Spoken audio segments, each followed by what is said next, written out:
The fluorescent airport lights cast harsh shadows across Marcus Chen's weathered face as he clutched his economy boarding pass.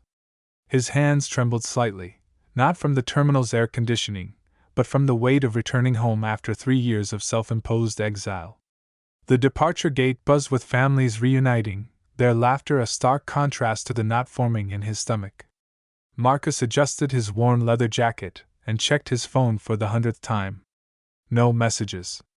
He deliberately kept his return quiet, planning to slip into the back row of his nephew's wedding ceremony unnoticed. The guilt of missing birthdays, graduations, and holidays pressed against his chest like a physical weight. At 42, Marcus had built walls around his heart after his divorce left him bitter and isolated. His brother David had tried reaching out countless times, but Marcus's pride kept him from accepting help or admitting his struggles with depression and financial ruin. "Marcus Chen?" A gate agent's voice cut through his spiraling thoughts. He approached the counter, expecting a delay announcement. Instead, the agent smiled warmly and handed him a new boarding pass. "You've been upgraded to first class, courtesy of Mrs. Sarah Chin. She asked me to tell you that your family, and family doesn't hide in the back." Marcus's breath caught. Sarah, his brother's second wife, had always been kind despite his cold treatment of her. He'd resented her presence, feeling she was replacing his beloved sister-in-law who died 5 years earlier. The first-class cabin felt foreign with its leather seats and warm lighting. As Marcus settled in, Sarah appeared in the aisle, her elegant navy dress and gentle smile unchanged from his memories. Her graying hair was pulled back softly, and her eyes held the same compassion that had always made him uncomfortable. "Hello, Marcus," she said, taking the seat beside him. "We need to talk." His instinct was to deflect, but something in her tone stopped him.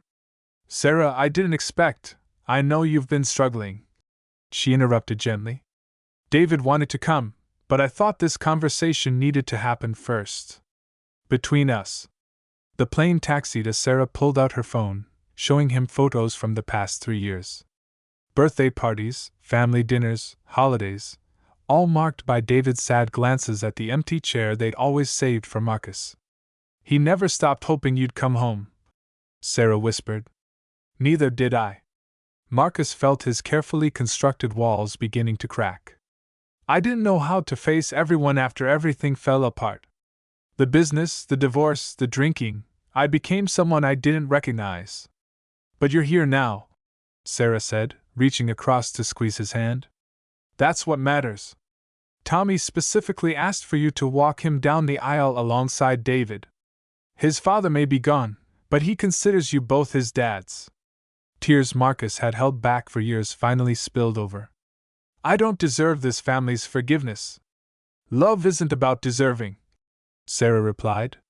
"It's about choosing to show up, even when it's terrifying." As the plane climbed through the clouds, Marcus felt something shift inside him.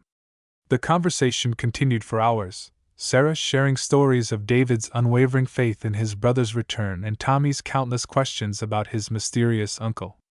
"He has your eyes," Sarah said, showing a recent photo of the groom-to-be. "And your stubborn streak, according to David." Marcus laughed for the first time in months. "Poor kid. He's been saving his father's watch for you to give him on his wedding day. Said it should come from both his fathers." The gesture overwhelmed Marcus. He'd expected rejection, not this overwhelming embrace of belonging. When they landed, David waited at the gate, his face lighting up as he saw his brother emerge.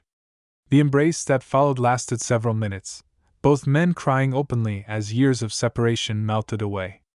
"I'm sorry," Marcus whispered against his brother's shoulder. "You're home," David replied. "That's all that matters now." The wedding day arrived with golden sunlight streaming through the church windows. Marcus stood beside David at the altar, both men emotional as Tommy approached with his radiant bride. The ceremony was beautiful, but Marcus found himself most moved by the moment Tommy whispered, "Thank you for coming back, Uncle Marcus." At the reception, Marcus watched his family with new eyes.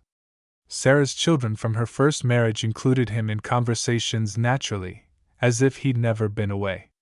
David's friends welcomed him warmly, And slowly, Marcus began to remember who he'd been before the darkness consumed him. "You know," Sarah said, finding him on the terrace later, "there's a position open at David's firm. Nothing fancy, but it's a start." Marcus nodded, finally ready to begin rebuilding. "I'd like that." Months passed, and Marcus found his rhythm again. Sunday dinners at David's house became sacred, filled with laughter and the gentle chaos of family life. Sarah's wisdom and David's unwavering support helped him navigate therapy and sobriety. One evening, as autumn painted the trees gold, Marcus sat in Sarah's garden helping her plant bulbs for spring. "Why did you upgrade that ticket?" he asked. Sarah paused, dirt-stained gloves resting on her knees. "Because everyone deserves a first-class journey home," she said simply. "And because love always finds a way to bring family together." As the first snow began to fall, Marcus realized that sometimes the greatest gift isn't avoiding the storm, but finding the people who will weather it beside you. His exile was over, and his real life could finally begin.